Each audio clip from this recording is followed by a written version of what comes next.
maybe we should get started here with who we have on the call. Sure, that sounds great. I already introduced myself, but I'll do it again. I'm Adrienne Jett. I'm the current chair of the Early Career Psychologists Committee for the Ohio Psychological Association. And so I think we're going to just take a few minutes and introduce the early career psychologists that are going to be presenting today. So I'll let you go ahead and start, Brittany. Yeah, so I'm Brittany Summers. I'm a psychologist at Cleveland State University's Counseling Center, and I see some clients at a private practice in Beechwood as well. Taylor, do you want? Sure. I'm Taylor Rush. I'm a health psychologist at Cleveland Clinic. I'm Christy Engel. I'm a health psychologist at Ohio State University. I'm Erin Cooper, and I'm a clinical psychologist and the owner of Westside Behavioral Health.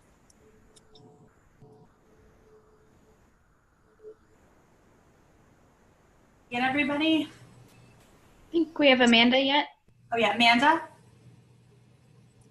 Oh, I was muted. I'm sorry. Hi, I'm Amanda Ross. I'm a clinical psychologist at the Cleveland VA Medical Center. Okay, great.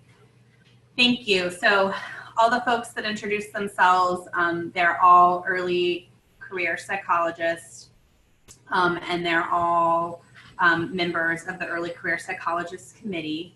And so I wanted to just take a few minutes this morning to talk about what the Ohio Psychological Association is and what it does for psychologists in Ohio, and then also to talk a little bit about the Early Career Psychologists Committee and kind of our function and what we do, just to give you guys a little introduction and context to that.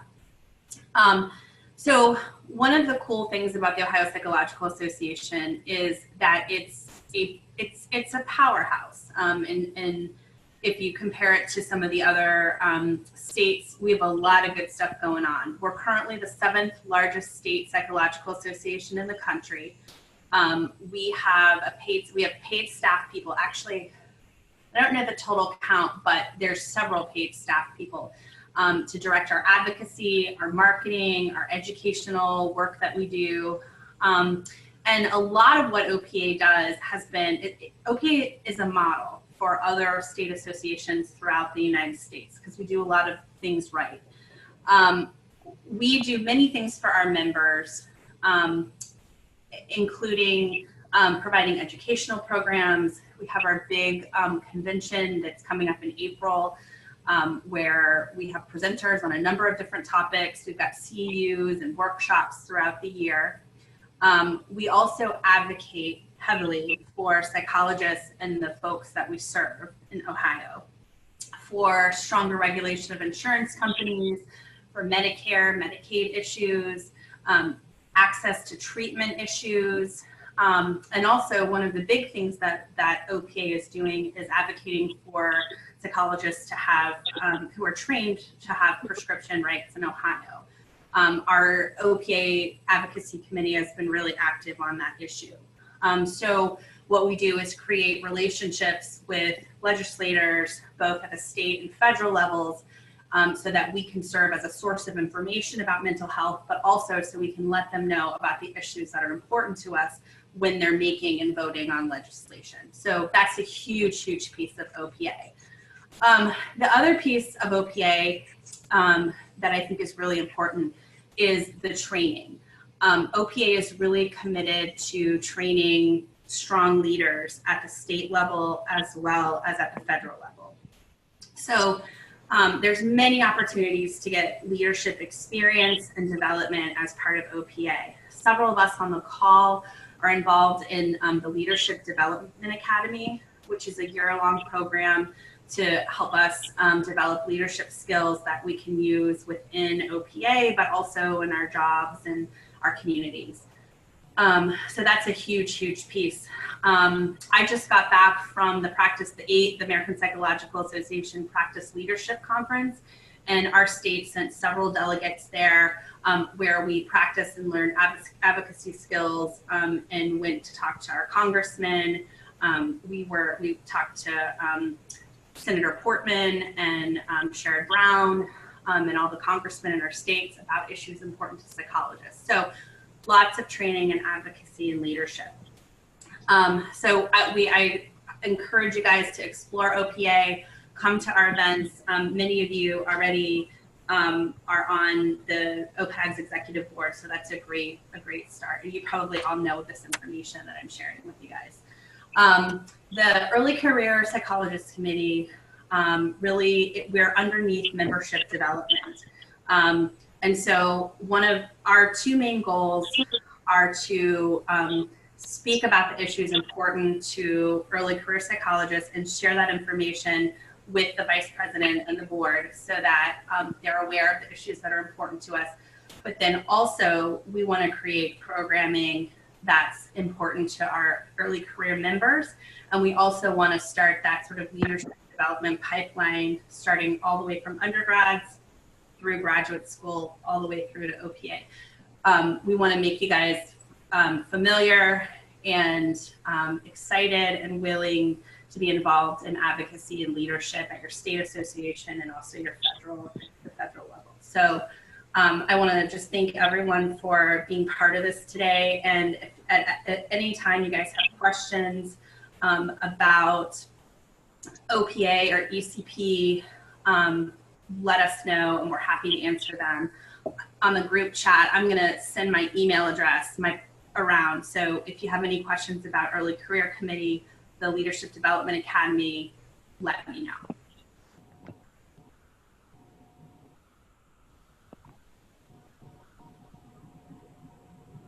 Thank you. When I'm not doing OPA stuff, I am a licensed clinical psychologist.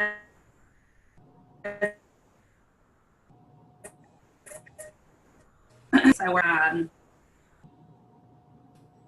it's a male prison. And I recently changed, I used to work for the state hospital and I did forensic evaluation. So that's me. Well, we thought we would start today. I know our focus here is to talk about how we got the jobs we have and how you guys might make those same steps. But there's an important bridge in between graduation and getting a job, and that's kind of the licensure process. So we thought we might run through pretty briefly what that looks like. I'm going to try and share screen here with you guys. We'll see if it works. And so we're just going to talk about what the process for getting licensed in Ohio looks like. We know you might not all be trying to get licensed in Ohio, but since that's where we're at now, it's good to have an understanding of what it looks like. But that we recognize that might be an important first piece in terms of figuring out where you do want to get licensed. Feel free, I think, are you guys able to see the screen? Mm-hmm. Yep. Okay. I don't know that I can see the chat while I have the screen up, so just feel free to jump in out loud with questions if you have them. And other committee members surely stepping in if I miss pieces here. This is based on the steps currently listed by the board. Those are updated at least once a year, so you would certainly want to verify with the board, but this is what the process looks like at current. So the first step probably, and some of you will be working towards this shortly, probably here if not already, but the first part of getting licensed is that you have to take and pass the EPPP, which is kind of the nationwide test for psychologists for licensure. And so the detailed instructions, I have the link listed here for you. That's from the Ohio board. But generally, the process for getting approval to take the EPPP is that you have to have your transcript showing a qualifying degree. And so you can take the test or register to take the test as soon as you've graduated. You don't have to have accrued your hours, training hours yet. And then there's a application and a fee that you submit. And this just switched to being through an e-license site, so it's all online now. And that same site where you start a profile will take you through the whole licensure process, but you need to start it before you get approval to take the EPPP. Once you've applied, studying is going to be pretty important. One thing to know, the EPPP is put together through the Association of State and Provincial Psychology Boards. You probably hear it as ASPPB more often. And so in terms of how to prepare, you should know there's a lot of myths that go around about the EPPP, some of which are probably true, but one of them that's not. I heard a lot that it's really hard to pass the first time, and it is hard in terms of you need to prepare, but 80% do pass on the first attempt, so it is something that's possible. And then when they look at how many hours equals passing the test, they recommend an average of about 200 hours. It seems that beyond that point, there's not too much to be gained by studying more hours, so that's kind of the target. I thought the most important part, and have heard the most important part of studying, is taking practice tests that really pretty closely mimic what you're going to do on the EPPP. And you should know that when you start taking those practice tests, the average starting point is about 50%. So I know there was some initial panic in starting at that place, but that's about average. And then you need roughly about a 70% in order to pass the EPPP, though that percentage doesn't directly equivocate to the score on the EPPP. There's a bunch of different study programs, most of which have an online option now. Some of the more common are Psych Prep, Academic Review, and AATBS. I think there's also one through the Taylor study method that I didn't include here. So you can compare kind of what they offer, different costs. And then there's also 2 more formal practice tests that are available directly through ASPPB. Those are made up of old test questions. They're shorter, though. They're not the same length as the full test. And some people choose to take those, some people don't. You don't get feedback other than whether or not you passed, so it's a little bit different than if you're using a preparation course where you would get feedback on what you answered correctly or incorrectly, but those are available as well. Then ideally, right, we're going to try and pass the EPPP. You need a score of 500 or above, just so you have a sense of what the EPPP is. It's 225 items. It's multiple choice. You have 4.5 hours. Some of that is for a tutorial, and you go to a Pearson Testing Center to take that. And the cost, I was trying to find current costs, but I know at the time I took it, it was about $650. I don't know if that's similar to those who have taken it more recently. And then you'll see here listed the different content areas and what % of the test is made up from those areas. So you want to be a little bit strategic about which areas you study more or less. Once you have that piece in place, which is exciting, then you also need to be working to complete 3,600 total training hours. And this depends a little bit on whether or not you're coming from an accredited or non-accredited academic program, so I'm going to speak to both. But the way you verify these hours is by submitting the forms either directly to the Board of Psychology, or you can do credential banking. I think I may be one of few on the committee that did not do credential banking, only because I knew at that point that I was trying to get a job in Ohio, but certainly if you have any plans to potentially want to move between states, there's an advantage to credential banking so that you don't have to resubmit or re-verify those forms for each new state. And we can speak to that more if there's questions about how to do that. But if you're from a non-accredited academic program, the requirement is that you get somewhere between 1,500 and 2,000 hours from your predoctoral internship, which has to either be APIC, APA, or there's a separate list of criteria from the board. And then you have to get no less than 1,800 hours from postdoctoral training, which again either needs to be APIC or it can be an informal postdoc that meets the listed criteria by the board. So essentially, if you're coming from a non-accredited program, you need to have the postdoc hours. Whereas if you're coming from an accredited academic program, you have a slightly different option. You still need the same amount of hours from the predoctoral internship, but then the rest of your hours can be achieved either through postdoc hours or counting some hours that were completed before you went on internship. But for those hours before internship to count, you have to have accrued those hours after at least 48 semester hours of coursework and 400 initial practicum hours. So that's the point at which they say, hey, you've done your baseline training, you can start counting these hours for the licensure. So those are kind of the two paths, two options depending on your program. So once you have those hours accrued, then kind of the last piece of the puzzle here is to apply for and take the oral licensure exam, which is specific to Ohio. In order to apply for this, you have to have your transcript, which you've probably submitted prior to scheduling the EPPP. You have to send a score report for the EPPP showing that you passed. You have to submit 3 letters of reference, which can come from local professionals. There's a form for it. And then you get sent an oral examination preparation manual, which lists the content we need to know.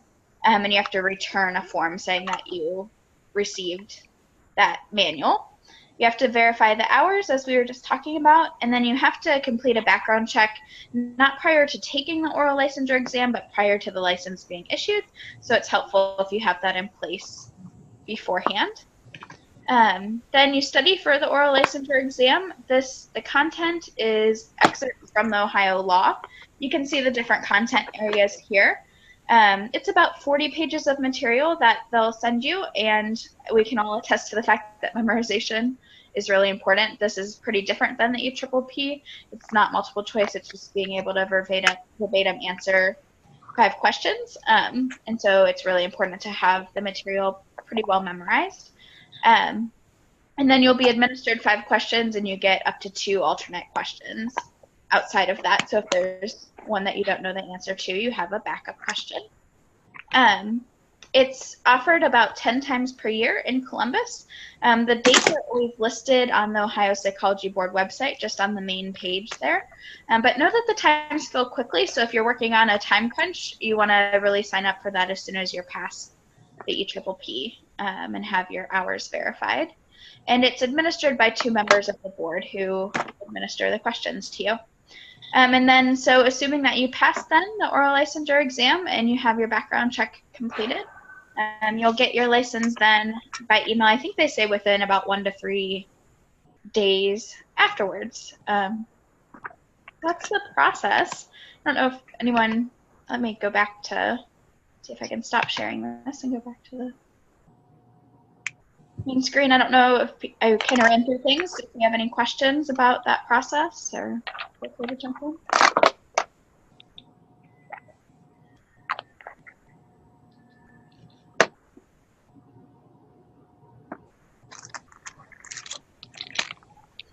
Okay.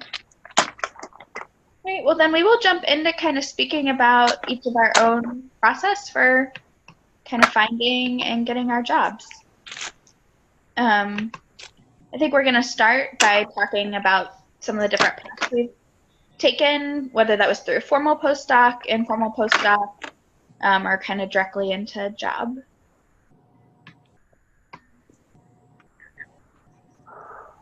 Maybe Christy, if you wanted to start for us. So Christy, I think you were going to talk about formal postdoc first through APIC. Yes, so I did a formal postdoc, and the reason that I went that path was really because I was looking for, I'm a clinical health psychologist and knew that I wanted to get board certified because that's just kind of becoming the norm within the health psych area. And so it's a lot easier and faster to get approved for board certification if you do have an APA accredited clinical health psychology fellowship. Then you don't have to wait a couple of years worth of experience before you can apply for board certification. So that was one of the reasons that I went that route. The other reason is that I wasn't really sure what state that I wanted to get licensed in, and different states have different requirements in regards to postdoctoral hours for licensure. And so I just figured that was kind of the safest path to take to ensure that I could kind of meet the requirements regardless of the state that I was choosing to get licensed in. So it's very similar to the internship application process.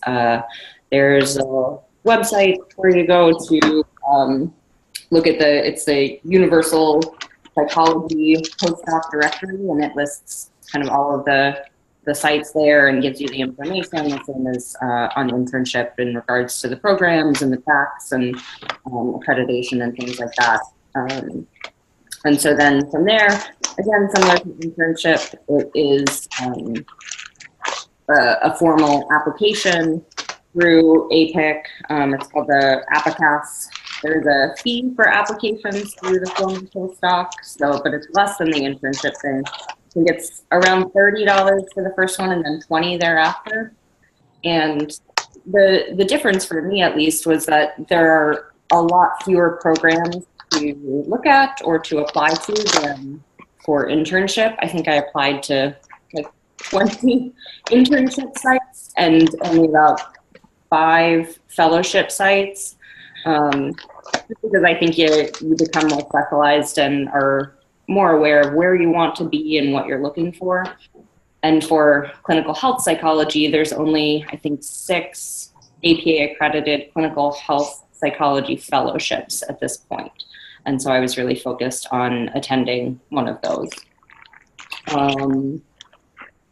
And yeah, so the application process, the same as internship, you need letters of rec, you have your CV, you have your cover letter. Most of them ask for work samples and your transcript.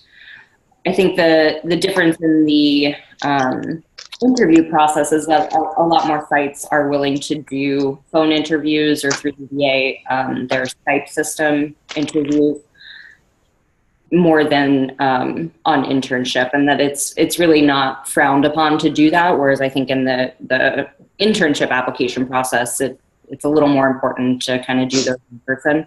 For fellowship, there's more flexibility in being able to do it over the phone. Yeah, I think that's pretty much it. If there's any questions about that.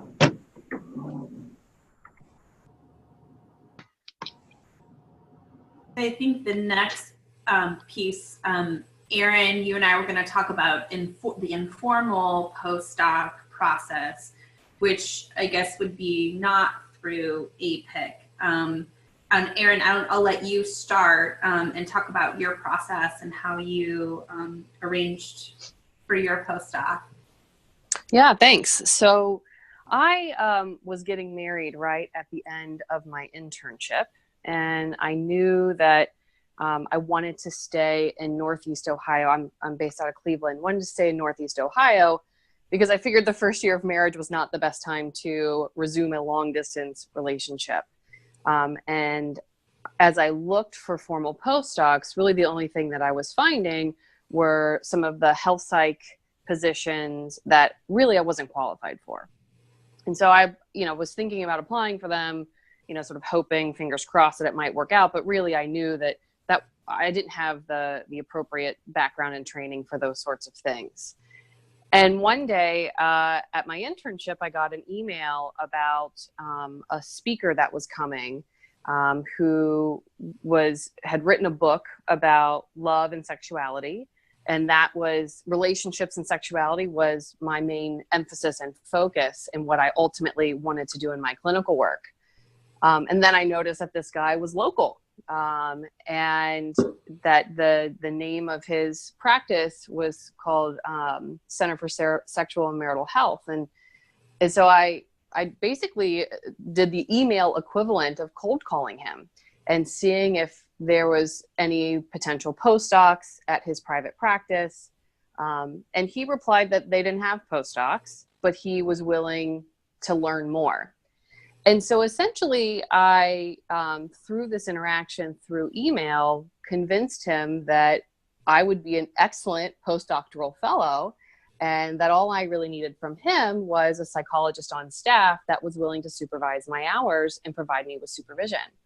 And at first he wasn't really interested in the idea of a fellow. And so it took some selling of myself. And it took some selling of the skill and the training and the background that I had because this was a booming private practice. They didn't need a fellow. They were doing just fine. And they had never had one prior. So there was no structure in place. And I had to, and let me back up and say there was no structure in place, and frankly, they weren't all that interested in creating a structure for an informal postdoc. It's sort of, I got the impression that it just sounded like some extra work that they didn't really need. So I had to really sell them on the potential benefits of having me as a fellow, and offered to do the research and the legwork as much as possible on my end in order to do that.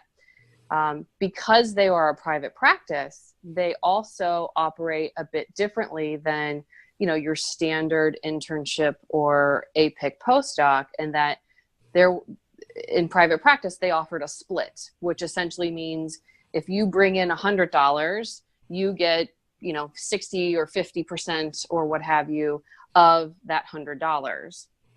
And that lack of guaranteed money, as someone who was just leaving internship, had some student loan debt, hadn't been making any money for a long time, made me really nervous. And so then I had to set on convincing them to pay me a salary that I could live on and feel comfortable with. And ultimately, I ended up negotiating, frankly, a very competitive salary, in part because I don't think they knew any better. But it also ended up being financially very much in their interest. And so it ended up being a win-win. And even after I was their first fellow, and then after that, they continued that program. And I was offered the opportunity to then supervise subsequent fellows.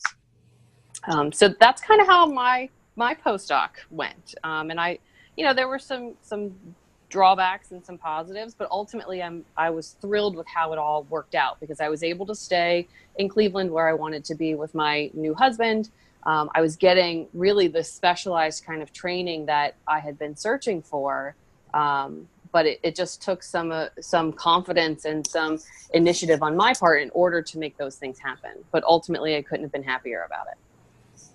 I'm going to jump in just to say that I then benefited from Erin's initiative there, because I was able to fill that postdoc role 2 years later. So you really, in kind of helping people create some structure for this, can help both for yourself and for future postdoc opportunities. Absolutely.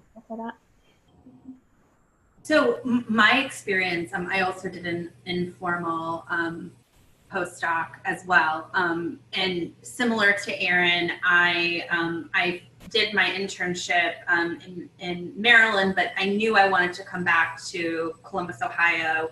That's where I was born. That's where my family is from. I was newly married. We were talking about starting a family. I knew I wanted to be near my family when I was doing that. So I only was looking in the Columbus area for postdoc opportunities.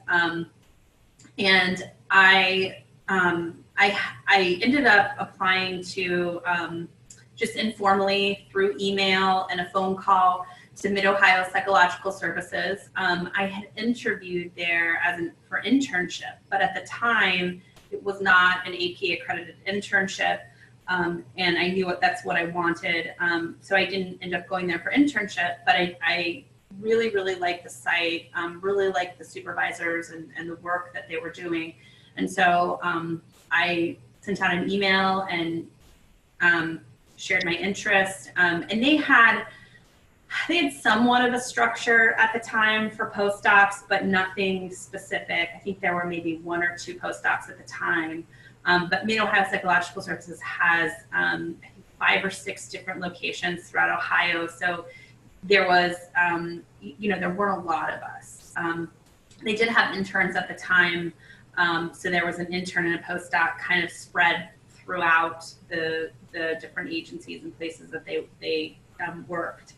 And so for me, I think I got a lot of good training as a generalist. So I saw many different folks.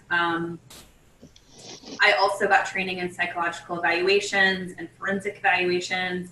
I did not initially set out to work in forensics and to work with sex offenders and different offenders, but it was through my postdoc experience and that exposure and training that I really developed a strong interest in it, and it certainly helped me on my way to getting my previous job and my current job. So I I think I think postdoc is a time where you can you're honing the skills that you already have, but you also can be open to kind of learning some new things and exploring. There's certain forensic evaluations that once you're a postdoc or license that are available for you to do and learn how to do. You can also start, once you're licensed, start working towards your board certification. So, that's definitely a path that I learned about and started to take.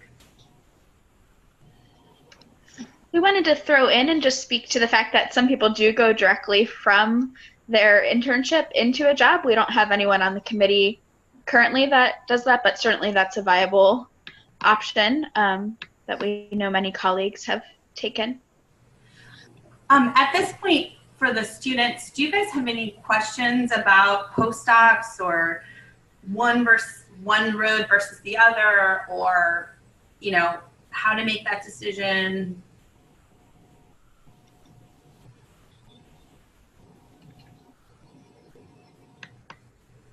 Okay. Hi, this is Sarah. I have a question about the more formal postdoc process. Was it similar in terms of the application sort of to the internship one where you had to put all your hours, how many reports, different types of clients, or was it less demanding than that? That's a great question. I don't believe that I had to include like the hours and things like that and tracking like all of your different clients. I know that you had to have a letter from your internship director, basically just saying that you are, on an internship and in good standing and, on your way to completing that internship on time. But that was similar to, the letter that you had to have from your DOT for the internship application. I know Amanda also did a formal postdoc, and maybe she can recall if there were hours included, but I don't think so.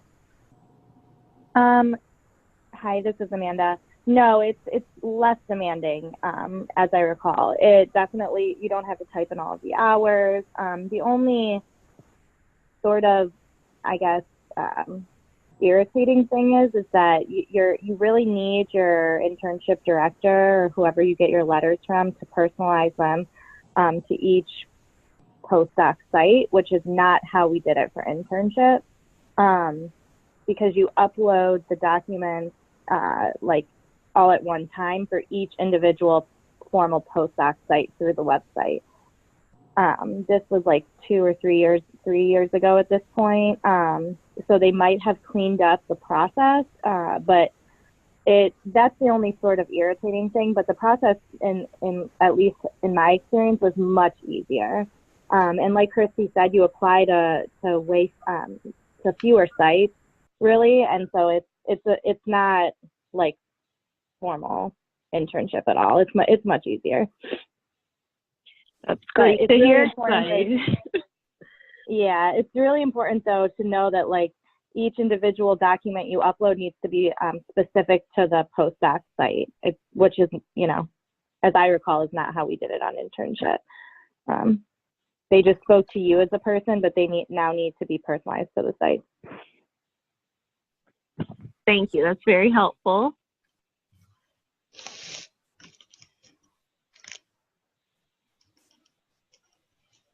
Any other questions from our students before we move on? I would just throw in too, I found my informal postdoc through listservs.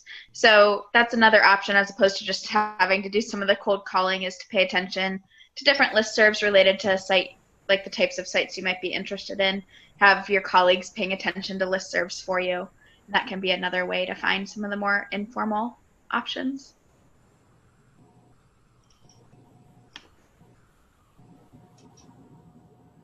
Okay, great. Before we move forward, I realized I forgot to mention, and I'm actually in the middle of typing Karen an email now, for the students who are on, I just want you guys to know we are recording the call for folks that couldn't join us for the call. So I wanted to let everybody know that. And for the ECPs, I'm emailing Karen and asking her about the editing possibilities. If we could edit out our little meeting before. So sorry. I just wanted to make sure everybody knew it was recording. Perfect. So we're going to switch a little bit then into talking about how we found our current jobs versus postdocs. And so we'll each speak to some different settings. I think Amanda was going to speak about what the process looked like in the VA first. And she has a little bit of a PowerPoint, so let me try and pull that up for us here. Thank you.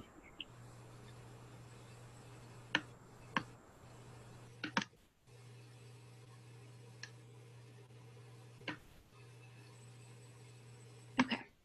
Can everyone see that?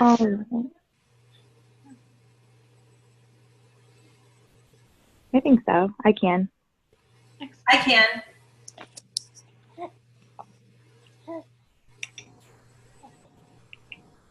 So you might have to hit the next slide since it's shared on your computer. Thank you, Brittany, for doing that. All right. So getting a job at the VA is a pretty formal process. What you first would do is you would go to usajobs.gov. This website lists all federal jobs. So Department of Veteran Affairs, Department of Defense, all of the different federal jobs. So if you're interested in forensic work as well, forensic prisons federal prisons will also be on there. So when you get to the website, you're going to want to narrow down if you're specifically looking for the VA. So you would click under the department and agency section, you would click the Department of Veterans Affairs. But I've never really had to do that because if you type in psychologists in the areas or locations of interest, it'll narrow it down for you. You could go to the next one. So this is what it looks like. So I typed in psychologist, and I just typed in Cleveland or my current zip code to show you. These little icons are helpful because they tell you if the job posting is open to the public if you're not a federal employee already. Oftentimes, well, I'm not sure of how often, but more, I would say that the VA hires within more easily than outside the VA. So the little icons, if you look on the right side of the screenshot, you'll see what the little icons mean, if they're open to the public or if they're open to federal employees only. What you'll see often is two postings that are the same, one for internal staff and one for external. These postings show you what GS level starts, which I'll speak of what that means in a second. It shows you when the job opens and closes, so you have to apply within that window. And then when you click on the posting, it'll give you a nice description of what that is. So you can search any zip code and within miles, and they'll give you a listing. So if you go to the next slide. So to figure out pay, because it's a federal system, it's pretty it's pretty set in stone in what GS level or general pay scale you get. So the higher the grade, obviously the higher the pay. And here's some helpful links that kind of explains what that is, and we can send that out. But really, if you go to the next one, clinical licensed psychologists start at a GS-13. So, and if you're coming straight out of postdoc or straight out of internship, you'll be a GS-12 until you get 2 years after graduation or after you complete your degree. But typically psychologists in general fields in the VA are GS-13. If you if you apply after years of service to be a supervisory psychologist, which does not mean you supervise interns. You could do that as a GS-13. It means a whole different thing, but that's how you would work your way up to a GS-14 and things like that. There's typically two numbers when you're thinking of pay in the VA. There's your GS level, and then if you go to the next slide, there's your steps. And how you accrue step increases, which are just raises, is just over time. And there's other ways to increase your step, like get board certified, things like that. But this link helps you figure out how that works. And you kind of jump steps over 1 year, 3 years, and 5 years. And then after a number of years, you know, as you work there for a certain number of years, that increases to increase your steps. So to actually apply, this line's kind of a joke because it's not that simple of a process. I mean, you just have to be thorough in terms of when you add your documents, because these applications get sent to someone in HR who has no idea about what a psychologist needs. And so if you're missing one thing, it just gets rejected. And so you'll have an account on USA Jobs that saves all of your information and all of your documents and all of your applications. So you can check the status. So if it gets declined or denied, you'll see that and you can investigate why. But you really need to, first of all, create an account, read the post thoroughly so you know what documents you need, and then add the required documents. Typically, obviously, a CV, your transcripts, your license. If you've worked for the federal government in the past, you need your SF-50, and then sometimes some of them require other forms that they'll tell you about there'll be links to the forms. You just need to make sure you complete them and add them, such as a health service psychologist form. If you've worked for the government before, performance evaluations are sometimes asked for, but there's a nice link in here that really gives you a checklist of everything you would need to have before you submit. And then you apply. And then you can track your application status: received, referred, which means they sent it on to the chief of psychology or whoever the hiring board is. And if you forget a required document, the application will just be rejected instantly, which is annoying because then you'll have to go and figure out what was forgotten and then maybe contact HR and kind of start over. If you could go, yeah, thank you. If you're not licensed, the VA still does hire psychologists unlicensed. It's considered a graduate psychologist, so you'll have to have someone sign your notes and technically have a supervisor. And you will be a GS-11, I'm pretty sure, is the current graduate psychologist starting point. The second you get licensed, though, you hop up to the GS-12 if you don't have 2 years, or GS-13 if you have your 2 years post. And then the VA positions give you 2 years to get licensed, is what they say. I'm pretty sure that's kind of the standard across. In my experience, if you are not licensed yet, like I applied for a position at the VA before I was licensed, and the application was denied, it was rejected, even though the position did not require a license. In that circumstance, you really should reach out to HR or the chief of psychology, and then oftentimes they'll just ask you to send your documents to them directly, because the application is going to get rejected if you click no on license, even though they will potentially still consider you. So my advice is to reach out directly to HR and the chief of psychology if you're comfortable with that, and just let them know that the position states that GS-11 is an option and that licensure is not required for that. Although I know it's a thing that people say the VA will hire unlicensed. In my opinion, if they have a licensed person and an unlicensed person, they're going to pick a licensed person because they won't have to have someone supervise them. So my advice is to just get licensed so you don't have to deal with that stuff. And then here are a couple additional resources. Any questions?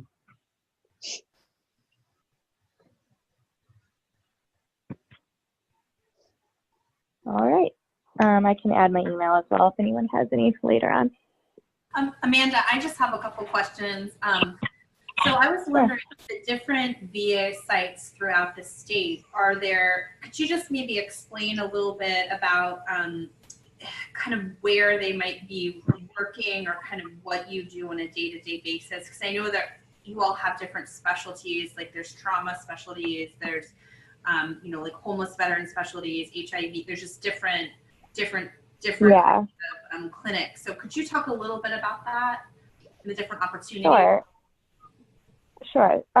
So if you if you just want to be in the state and you search the website, you could search just Ohio and you could get all of the different Ohio locations. So to explain how it works is that the VA is distributed, and Chrissy, if you want to add anything, because I know you've worked in VAs, feel free to add anything, but it's kind of separated by VISNs.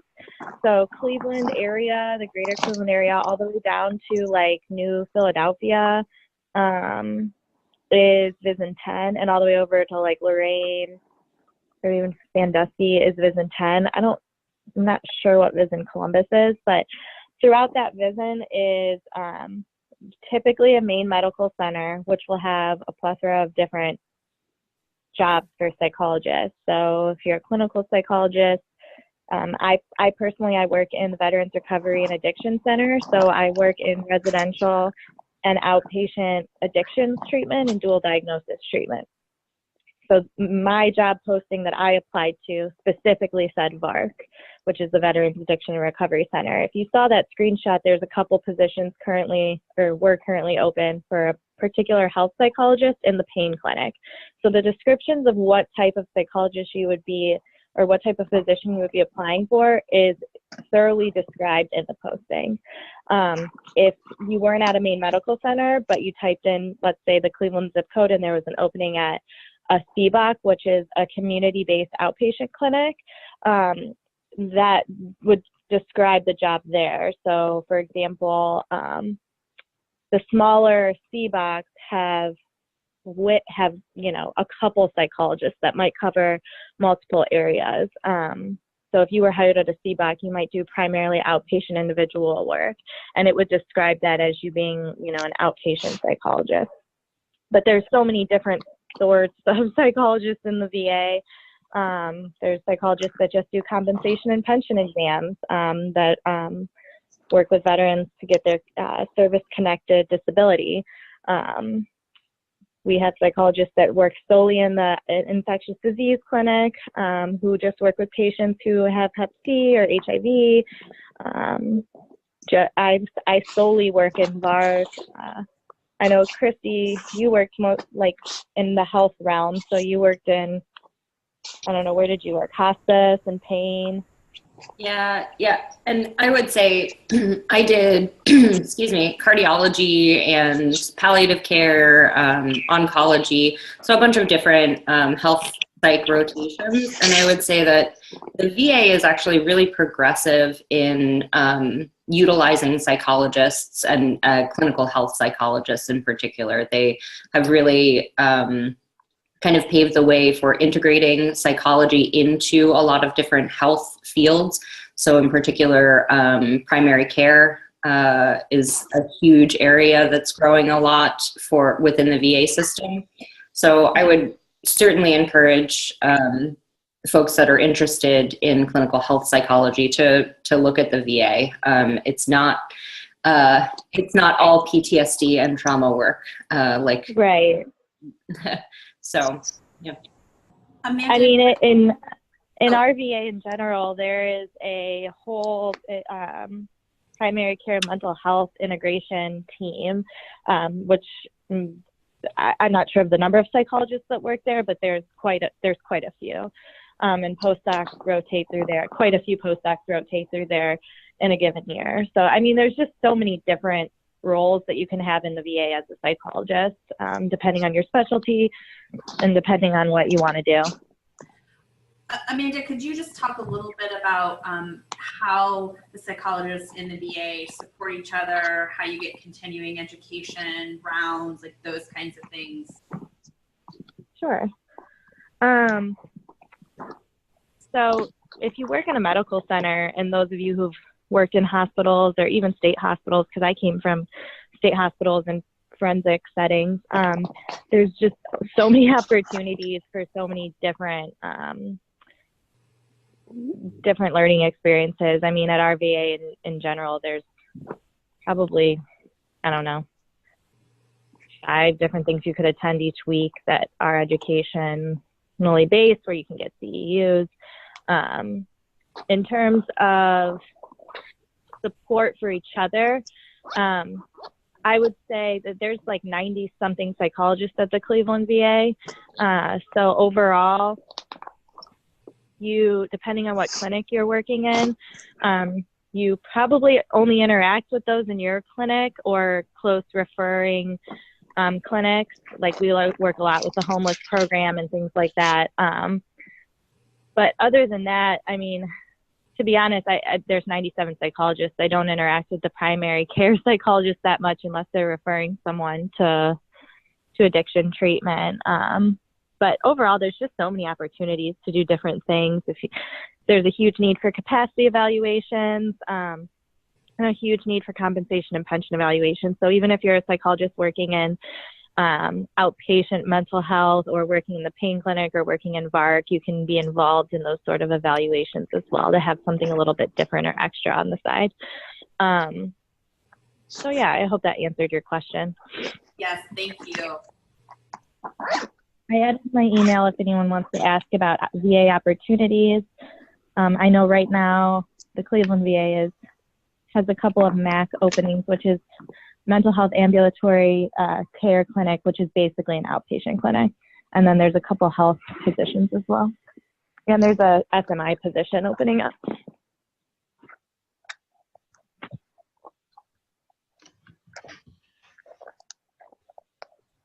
Any other questions for our VA psychologists?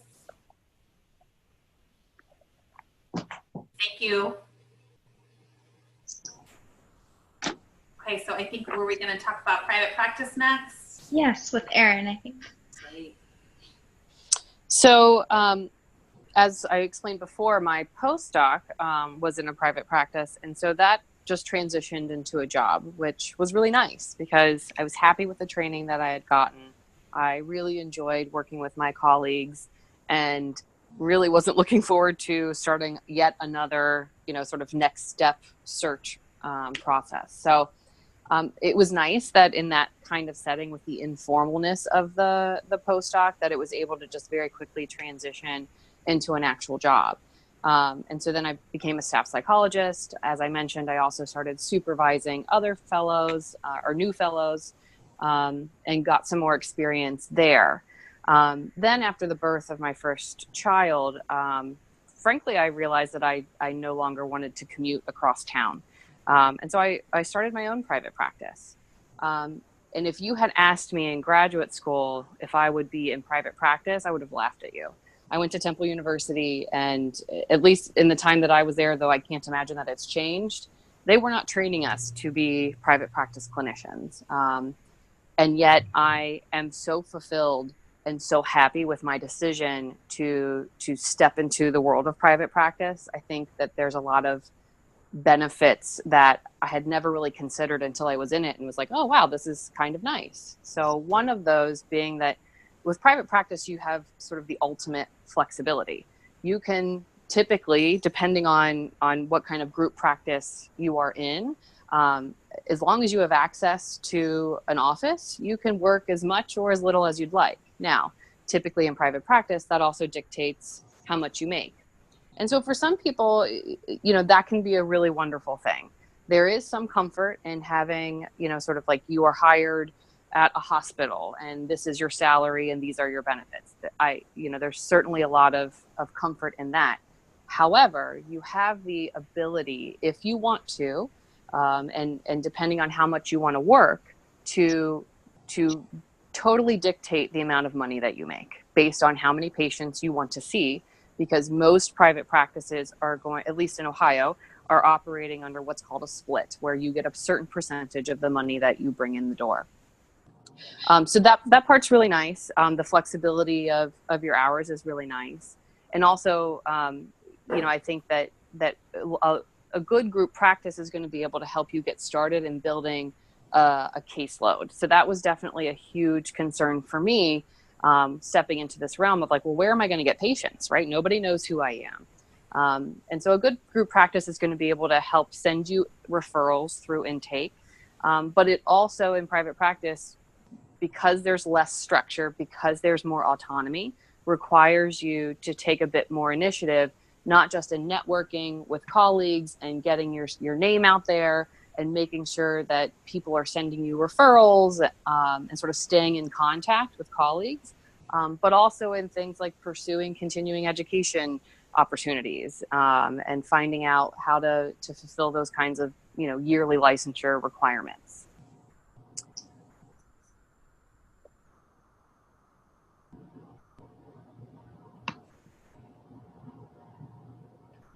Awesome. Erin, would you speak a little bit to like the how to get paneled process, what that looks like? Sure. Paneling is a pain, frankly.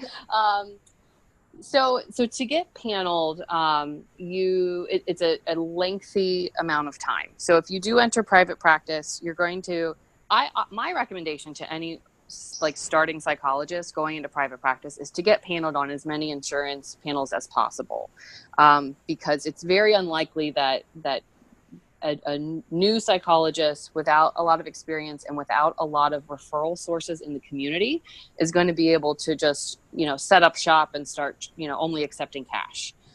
So my advice would be to get paneled on insurance, and that process can take anywhere from 3 to, I've had some cases where it took up to 6 months. Because if you've ever interacted with the insurance companies, it doesn't always run as smoothly as it's supposed to. And so it's the actual process of applying is, filling out some paperwork, and sending them a few documents, which is relatively easy and not a lot of burden. It's really the follow-up, making sure like, hey, did you get that? Is it in process? How long do you think it'll take? And staying on top of the companies and keeping track of all of those kinds of things until you're paneled. But once you're paneled, that really opens up a lot of doors to referral sources, because as I said, even though there are, I certainly think that there are and have experienced a fair amount of people willing to pay cash for therapy. When you're first starting out and you're relatively unknown and don't have a reputation, I think that's a tough sell. So getting paneled is time consuming, and you need to account for that because you can't just start seeing people until you're paneled, because you don't always get paneled. Some insurance companies only allow X number of psychologists within a given zip code or mile radius. And so when I started my group practice, Westside Behavioral Health, when I left my postdoc practice and started my own practice, I sought to get us paneled on a number of insurances and found that I wasn't able to, because there were already, according to the insurance company, enough psychologists in the area. And so they didn't need to panel me and my staff. And so that was a setback sort of early on that I hadn't accounted for, and is something that you have to be very mindful of when going into private practice. The larger group practices tend to be paneled on every insurance company, because they have most of those, because of their size, they've always been paneled. They have a number of different types of clinicians, and so they're very appealing to the insurance companies. My practice, there's only a couple of us, and so we're only paneled with 2 insurance companies, and frankly, it hasn't been a problem. So there are some different nuances, and I'm certainly happy to speak with anybody about private practice, getting started, joining a practice, etc. At any point in time. I'm happy to share the things that I've learned. Thank you.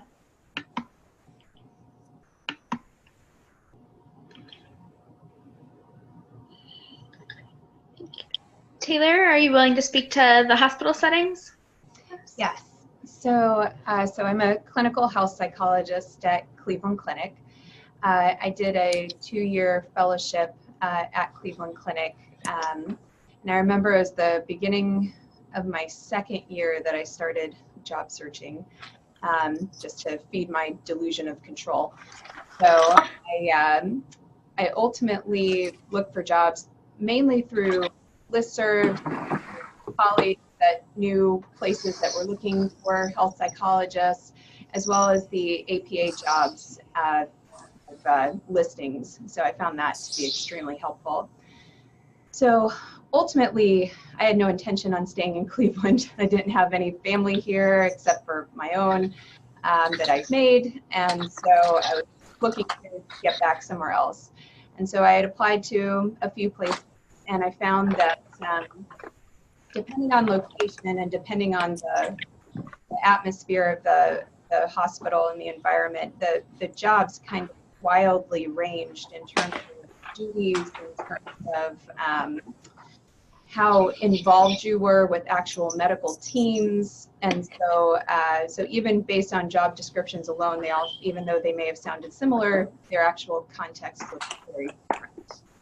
So so I always encourage, to check out the job sites in person. A lot of times you're seeing a lot more Skype interviews and a lot more phone interviews and things like that if you're applying all over the country. But doing that earlier in the process of pursuing some of those jobs, I think it's your best interest. And luckily, when it comes to jobs, I didn't have to pay anything because they actually will pay you to go interview there. So, which was a total switch for me after internship and postdoc. So ultimately, the Cleveland Clinic in my department, they wanted to keep me, so they created a job, and so I ended up staying.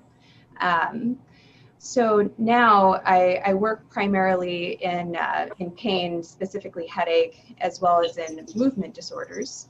And most of my day is not spent with any other psychologist. There's one other psychologist in my department at this point, and I might see him once a week for a casual conversation in a hallway. Other than that, I work primarily with neurologists, with level providers, PAs, and PAs, nursing. We're part of integrated care teams that provide services to patients across a few different service lines. So, so unlike Erin, there is a lot of, as she had said, that you don't always get as much security with private practice. And, so for me, I do get a steady paycheck. I have great benefits. I get, 5 weeks of vacation a year, which is really nice when I actually get the chance to take it. But the downside is you are part of, a hospital infrastructure. So that means you do have a certain number of hours per week. The hours are not terribly flexible. One of my colleagues said, Cleveland Clinic is very flexible. You can work whatever 100 hours a week you want. So there are perks and there are drawbacks, I think, to working within a hospital setting. Flexibility typically isn't one of them. Almost done. So, but overall, I love my job. I love working with people that I do, and I think that context matters. I know in some of the places that I had interviewed at for jobs, depending on the location, there are actually quite a few perks, especially if it's in a rural location.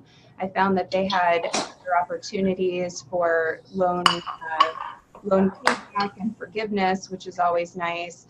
They had other opportunities that were grant funded because they were in a rural location. So, thinking about where you want to be, and if you don't mind rural hospital settings, they can actually be pretty nice locations for benefits. So, just something to consider.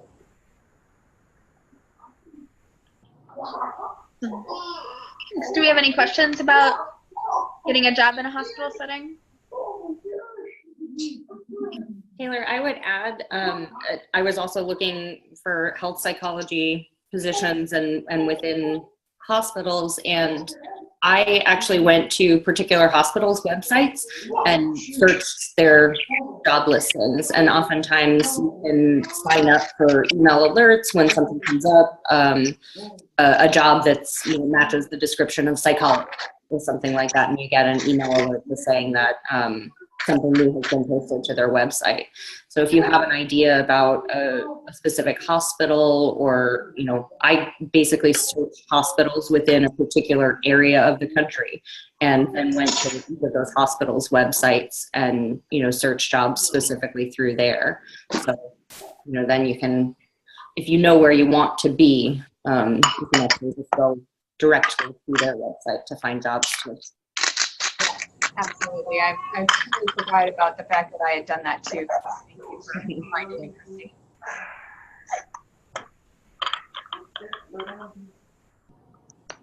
Good. Well, I was going to speak a little bit too then. Thank you guys to getting a job in a university counseling center. Just being aware of time, we'll try and wrap up this talking portion here in the next couple minutes so that we have a lot of time for questions as well, if any have come up. I know I've been pausing throughout. But so I am working at the University Counseling Center where I did my internship. I left for postdoc kind of knowing that they would have a job available that they'd asked me to apply for the following year. So just kind of had to fill in that postdoc year. So it was, in my case, I had an easy time finding the position because of that connection. But I would say university counseling centers are probably one of the settings where it's pretty easy to find out about available positions, most likely. So there's a University Counseling Center jobs webpage where most are listed. So if you're interested, that's definitely where I would direct you first. And then you can also, there's lots of listservs where those are getting posted, particularly if you have some specialty interest within what type of university setting you'd be in. For instance, like there's a listserv for the American Group Psychotherapy Association, and they have a listing that comes out maybe every month or so of any university counseling centers that have a strong group program that have positions open. So if there's something that you would be specifically looking to do in a role at a university counseling center, you might want to get connected either to a mentor who's watching listservs or to a listserv related to like specific area within a university counseling center. Some of the advantages of working at a UCC, there's a lot of variety in terms of what you tend to be doing during the day. A lot of university counseling centers have a pretty big emphasis on training right now with some of the demand. That's definitely one of the requirements usually. So having some experience with supervising, having some interest in supervising and training is going to be important. There's lots of opportunities for outreach work, prevention work, as well as direct service, leading groups, seeing individuals, some of those pieces. So I appreciate the variety in the job as well as some of the administrative roles.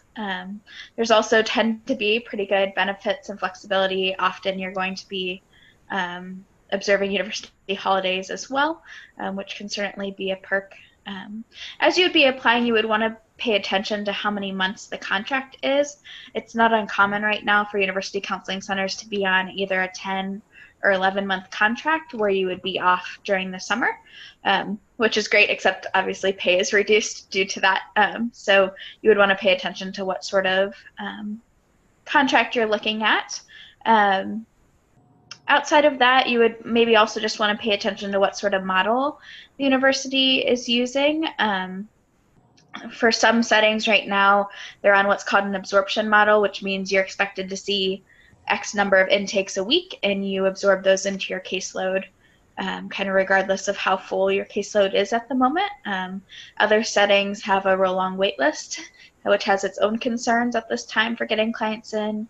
Our model is more of like a phone screening model and a more brief therapy model. So it varies a lot between settings. I would definitely encourage you to be asking those questions to someone who's working there and can speak to kind of what the model is right now and what they might be moving towards. I find that most university counseling centers are in some process of adapting their model as demand continues to increase. They tend to be kind of continually evolving, so it's helpful to have a sense for this is what the job would look like right now, what might it look like in the next couple of years if I were to stay here. And then the other piece I would throw out for those of you that are interested is that sometimes you might be looking for like an academic appointment at a university where you're more interested in teaching or something along those lines.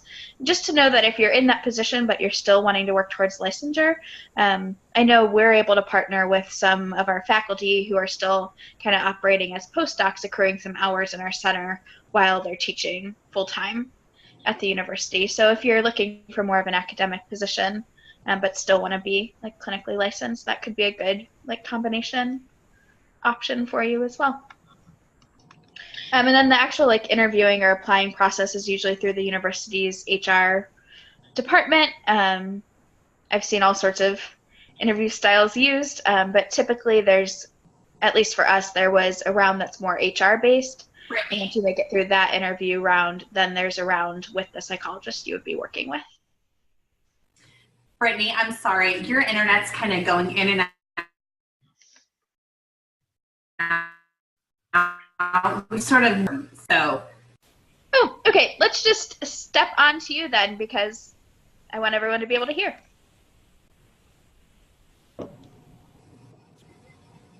I'm not sure if it's your internet, Brittany. Okay. Adrian. Why don't we just step to Adrian then, if we're able to hear her? Okay. Are you able to hear, is everyone able to hear me, or is it sort of the Zoom in general? You guys hear me okay? Okay. I can hear you, yeah.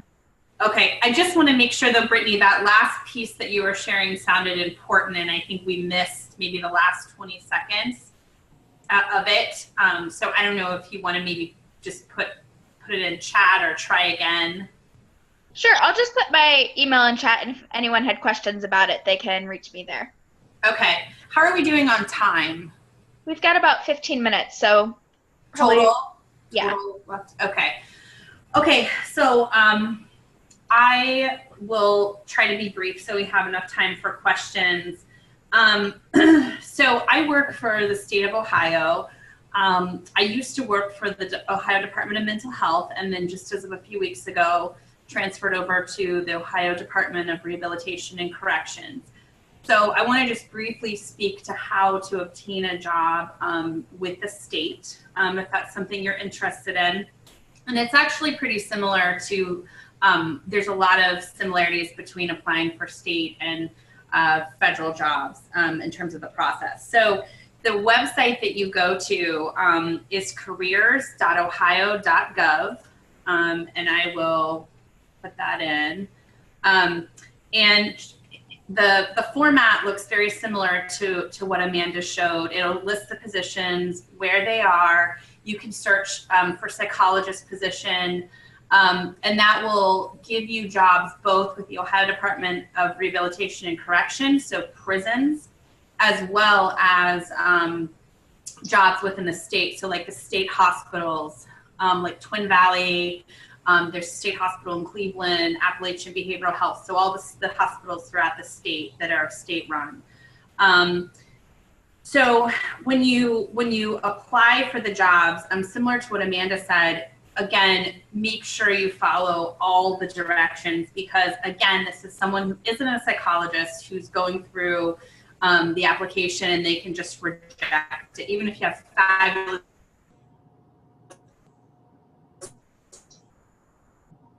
credentials, if you miss one question out. So just carefully go through it.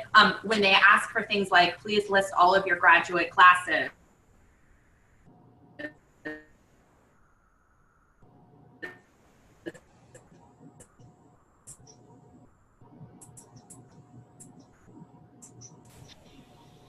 you need to listen. But the thing about the state application, we do it one time. As far as I know, and again, I could be wrong on this, but I believe that for state psychologist jobs, you do have to be licensed, but there are entry-level positions. So as soon as you're licensed, then you're eligible to apply. We have a pay scale. Unlike the federal government, there's no like GS 13, there's none of that. It's entry-level psychologist. You start at a certain salary. And you should be able to see the pay scale online. And then each year you get a step increase for, I think it's 5 or 6 years until you reach the end of the step increases. And so they do pay for longevity. If you become the psychology supervisor, that's a pay increase. There, in the Ohio Department of Rehabilitation and Corrections, there's different leadership paths that you can take as a psychologist, deputy directors, things like that, where the pay would be different and you move up to a different scale. Some benefits of working for the state of Ohio, it does qualify for the federal program for student loan forgiveness. It's a salary. I think comparatively, it's a fairly high salary for entry-level psychologists of where you start, so that's a benefit. Some of the challenges, I think, are the inflexible kind of hours and schedules. You're really working a true solid 40-hour week. There's not much flexibility. Some positions will let you have some flex time, but it's certainly not as flexible as other positions that I've worked. So just something to think about. There is really generous benefits packages in terms of vacation, time off, personal days. We get state holidays, those kinds of things. In terms of corrections, in Ohio, there's prisons kind of throughout Ohio, so location-wise, you can kind of pick where you want to be. We mostly have men's prisons. There are 2 female prisons. Ohio Reformatory for Women is one of them, and that's in Marysville. I work at London Correctional Institution, which is an all-male facility in London, Ohio. It's kind of west of Columbus. It's a lower level security institution. So we have a number of programs that our inmates do. There's 2,000 male inmates there. Of those 2,000, about 480 of them are on our mental health caseload, meaning they've got some form of mental illness, some of them severe and persistent.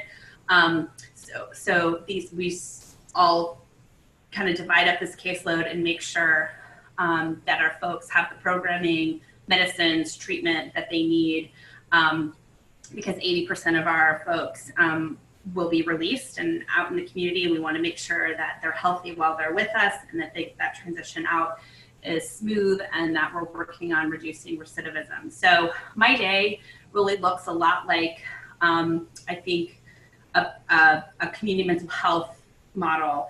I have appointments, I run groups, I have treatment teams. I see folks sometimes on a bi-weekly, weekly, monthly basis, just depending on their needs. I also go to meetings and boards, work with parole board. The prison is a huge system, so I'm one of 3 psychologists in that system. So I'm often advocating for my guys' mental health needs. And programming needs, and we do a lot of suicide prevention work, working with making sure that our guys with severe mental illness are kind of doing okay within this larger system that might not always know exactly how to help them or treat them or deal with them. So that's a lot of what I do. And North Coast Behavioral Health is the state hospital in the Cleveland area, and they are looking for psychologists.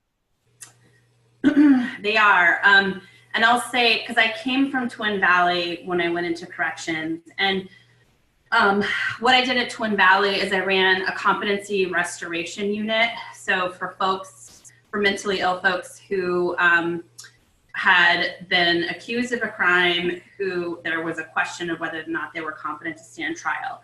And so our unit focused on providing educational programming for them about the legal system. We have psychiatrists that treated them. They had got mental health treatment until they awaited their competency evaluation. I know North Coast does a lot of that too. As part of my work there, I also was able to develop a competency in doing forensic evaluations, so sanity and competency. For forensic psychologists, there is a board certification. I don't have it, so I'm not the best person to speak about that. But I do, as part of my work, I know lots of great forensic psychologists who have that credentialing and who are also working toward that credentialing. So I put my email address up there. And if you're interested in learning more about forensic board certification, let me know and I can connect you with those folks. What I would say is that if you are interested in going that route, start early. Take some forensic classes in your grad programs, look for forensically oriented internship and postdoc opportunities in the Columbus area. Like I said, Mid-Ohio Psychological Services has a great one. I think Wright State folks, you have internship opportunities at Twin Valley, I believe. NetCare is another great place to start. They do a lot of forensic evaluations. So, look for those places that do those types of evaluations so that when you become licensed, you can start to gain competency in that. Wonderful. So hopefully we have hit on a setting that you're interested in or thinking about here today. And so I was wondering if you have questions or if you want to jump in and speak to kind of where you're at in the process or any questions that have come up for you. Hi, this is Sarah. I recently matched for internship, so I found this workshop to be super helpful. So thank you all so much. I am looking to specialize in pediatric psychology, so sort of the child health psychology area. It was really great to hear about Cleveland Clinic. I've already kind of started looking at some of their pediatric psych postdoc opportunities because I'm from the Cleveland area and would love to return after internship. But I was kind of interested about starting salaries and how people negotiated those. Were there room for negotiation with your first job? And kind of how to even get a sense of what is a typical starting salary so that you can potentially negotiate or know what to expect. So I can say here at the clinic, there isn't a step process or certain classifications for salary for psychology. Some medical systems do have that, but ours does not. And so, from everywhere that I had job offers, it was anywhere, honestly, I'm trying to remember, anywhere from 80,000 to about 98,000 for starting salary for medical systems that I applied to. And Cleveland Clinic fell within that range just fine for me, given a lot of the benefits that it had as well. So so that was kind of the, so I was perfectly fine with that. There was a little bit of negotiation, more with time than salary for me. So I wanted to make sure I had some time allocated towards research. And so I was able to negotiate some protected time for that. So we didn't move too much on the salary, but more on the time.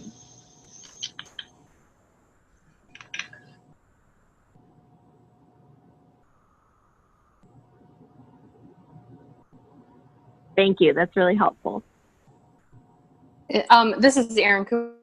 As I had said before, the nice thing about private practice is that really dictate that there can be creating like what your split is, though as a starting psychologist you have less you just frankly have less cards to play unless you're coming in saying somehow you're coming in with a full caseload. So like in my instance, because my first job was at the same place my fellowship was, I already had a full caseload, and I had in the course of my fellowship year stopped needing to take new patients from intake after about 4 months.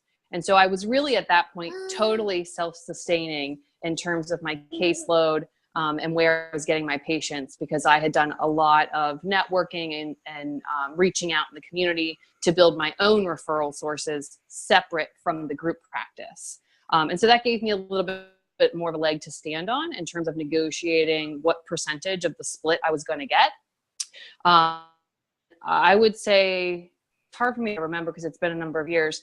I would say my first year after fellowship, I want to say I was at about 90,000. And that was taking 5 weeks of vacation, not really working more than, I mean, I was never more than 40 hours a week, ever. And then by my second year, I was clearing 100,000.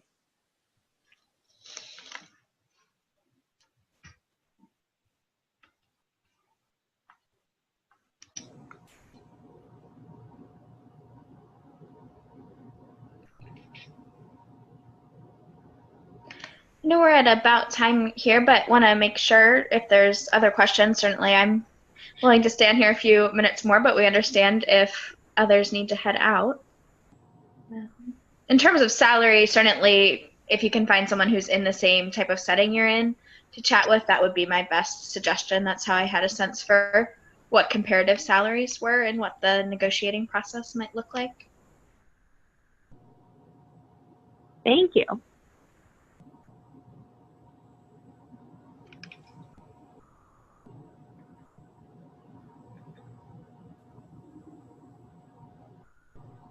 I think one of the topics that we didn't touch on as much was the public student loan forgiveness piece. So I just wanted to add, I think, and help me if I'm missing anybody, but I think jobs such as state jobs, federal jobs, right? So VA jobs qualify for public student loan forgiveness. Folks who work with children, right? So young, and I don't know the specifics of that, so that's something that you'd have to check. But I know for sure, like preschool age and like elementary age, certain sites will qualify for that. Community mental health centers, if they have to have a certain not-for-profit status. Am I missing anything? Cleveland Clinic qualifies as well. So we're a 503c nonprofit. So I submit the paperwork each year for documenting my employment. So I'm hopefully on track. Yeah. And I think we're watching very closely what happens with that program. And again, just another kind of plug for OPA and APA, you know, advocating for programs like public student loan forgiveness, so that we can continue to, so that they can continue to support psychologists that work in those areas. That's something that we're doing. And if you have any questions about any of that, again, email me or Brittany or anybody, you know, who's provided their email address, and we can direct you. There's some resources that we have on that. And just a side note, VA, yes, is under public service loan forgiveness, but also when you search VA jobs, some jobs are offer additional loan forgiveness for taking a job at their location, up to, and I think it's a lot of money, like up to, I don't know, $50,000 a year, I think, off your loans, and you get the same GS level. It's just there might be a need of a psychologist there, like Louisiana, New Orleans area, or other areas that are really in need of providers.